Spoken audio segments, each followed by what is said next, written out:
Pangalala ka sa buhay ni Kylene Alcantara na nakarelasyon na Leng at nakatambal sa showbiz. Kobe Paras, ang current boyfriend ni Kylene, nagumpisa sila sa mga dates at lagi silang magkasama. Hanggang sa inamin ni Kobe ang relasyon nila sa isang interview. Napabalitang naghiwalay dahil sa third party. Pero iginiit ng pamilya at mga kaibigan na hindi ito totoo.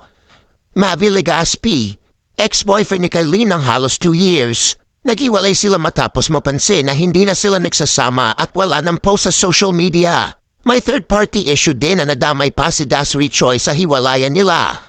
Darren Espanto, ex-boyfriend ni Kylene at tumagal sila ng halos 2 years. Description ni Darren ay nagkaroon sila ng puppy-love relationship. Dahil bata pa sila noon at naghiwalay sila dahil sa misunderstandings. Miguel Tan Felix, ex-boyfriend ni Kylene. Inamin ni Miguel sa isang interview na naging sila ni Kylene at bigla na lang daw sila nagka-developan. Meron daw silang something special. Yasser Marta, nakatambal ni Kylene sa palabas na Bilangin ang Bituin sa Langit at naging close sila sa isa't isa. Inamin ni Yasser na gusto niya muling makasama si Kylene kung gagawa siya ulit ng show.